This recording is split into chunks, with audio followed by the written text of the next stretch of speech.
How are you? Yeah, brother, you're such a bully. Want to go on a run? Yeah, absolutely. Let's go. Horrible. Up the hill? Let's go.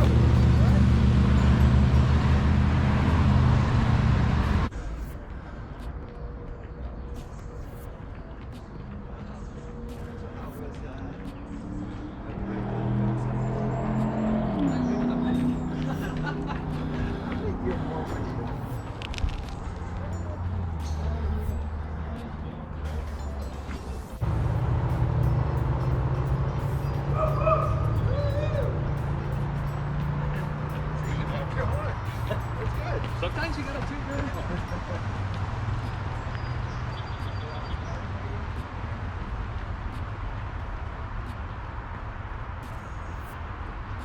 What else are you doing this summer? Oh, what else am I doing this summer? Trying to recover from the school year, the longest school year ever. It's been rough, but I'm looking forward to some time down. So. Well deserved. Yeah, absolutely. All right, union break is over. Let's go. Let's go.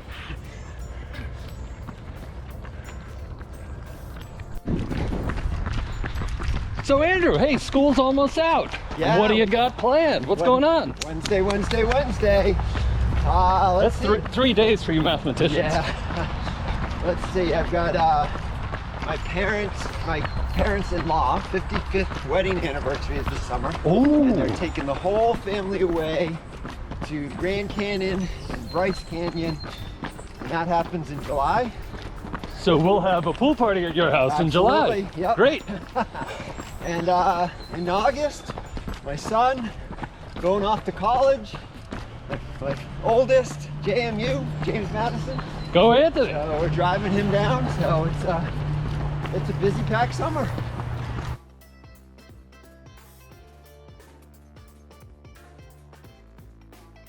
So Andrew, tell us about the bullies. How'd that start? Bully rabbits. I think it started with somebody calling us the rabbits and the hooligan because we ran out in front of everybody. And then to be a bully, you have to push the pace and make everybody else run faster. So I think that's where the bully rabbits came from. Got it. And they are bullies, not us. No, Everybody not else. us. Everybody else. That's great. It helped you through the pandemic, right? Absolutely. I think we're going. Let's go. It was a godsend in the pandemic.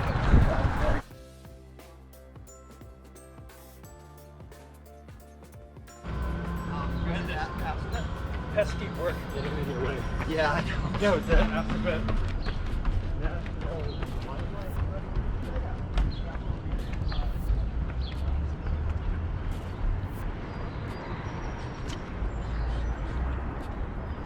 Alright, so 3 coffees and 1 coffee?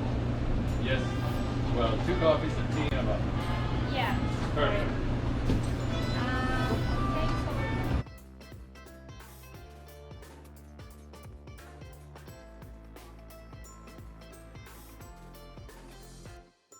So, Andrew, tell us how you got started running. Well, I always liked running. Watching the Boston Marathon when I was a little kid on TV was something that, like, every year was a big thing to do.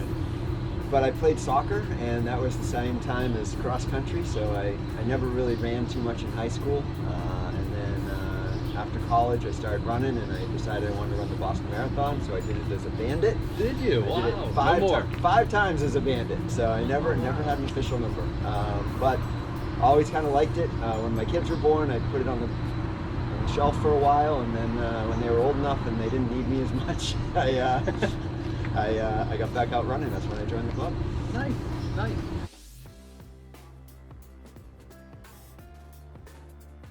So Andrew, you've been running a lot of races. You've been getting faster and faster and faster. So tell us, what's your trade secret? What's your training routine? Well, I could probably say that as for the pandemic, I was probably one of the only people who could say it benefited me. Teaching remotely gave me a little bit more time, so I started running more days in a row, and I think the consistency helped me a lot. So to be a better, stronger runner was the consistency, and then putting in some speed work helped me get faster. So really, that was kind of like the way that it happened. And then spending time with like people running during the pandemic too, just it would get me out. So the little bubble that we had was really helpful. So more running, speed work, but no more pandemics. No, None no of more. those. We'll do it without the pandemic. Exactly.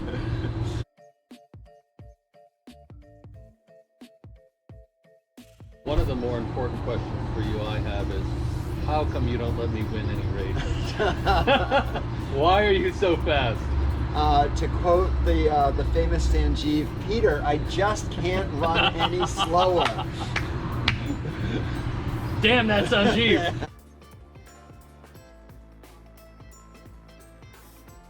So Andrew, you've run a lot of races.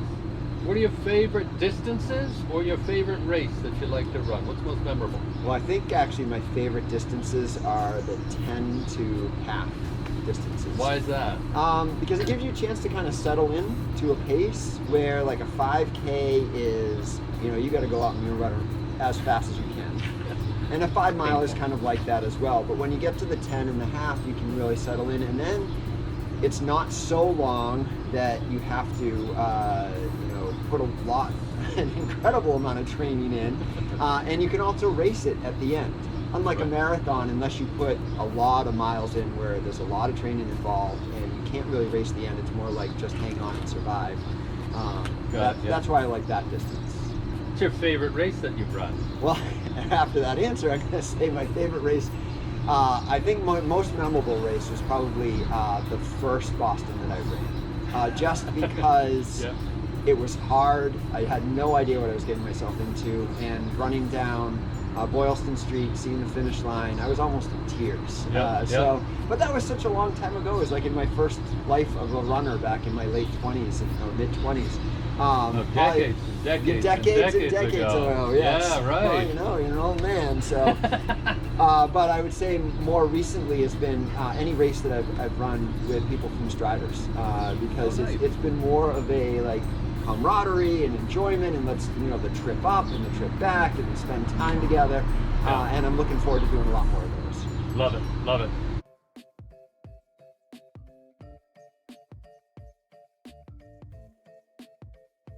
So a lot of runners rely on their gear. You gotta have the right gear to wear, to run in, your feet, whatever. Tell us about it. All right, well, first, my biggest complaint is those shoe companies keep changing the way shoes are. Like, they have a certain model that you like, and then they change it, and it kills me. So I actually just started wearing these. These are Skechers. Aren't those old man shoes? Yeah, they are old man shoes.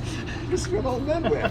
And you're 51. I actually ran my last 3 races in these and PR'd in 2 of the races, and they're light. They're soft. And I found out later after I bought them that Meb wears them. So if they're good enough for Meb, they're good enough for me. Skechers. Yeah, Skechers. You cannot go wrong. Once again, people, Skechers. You need to get the Skechers. Andrew gets 50% commission on every sale from the Striders.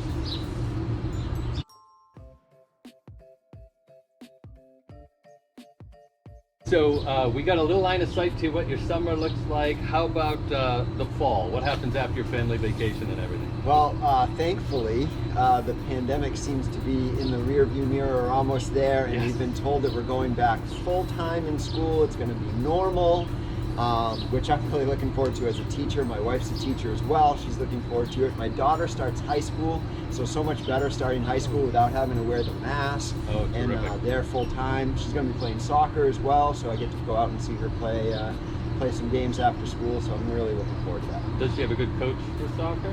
Well, town coach, yeah, that would be the best coach ever, of course. Of course, nice. The high school coach is going to pale in comparison. I know, so you know what? It is what it is. Yeah, exactly. gotta plug that coach.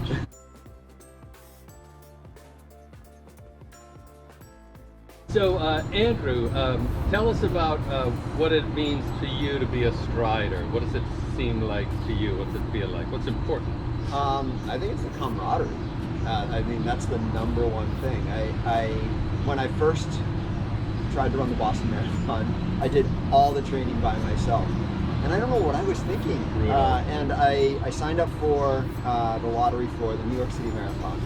And I thought I should really join a running club. So then I looked up what was local in Hudson and Marlboro, and I did it. And you asked me a question earlier about like what made me a better runner lately, but even just from that point on, just having somebody to run with, having the group runs, or being able to text somebody and say, hey, anybody want to run tonight? Those are the things that I think it means to be a strider, just like the camaraderie of running with everyone. Love it. Can't agree more.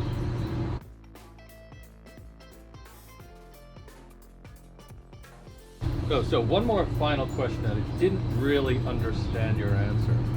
So why won't you let me win any races? Because you're slow, Peter. You're slow. I know, it is true. I'll work on that. Okay. I'll work on that. Keep working. Woo! Woo! Woo!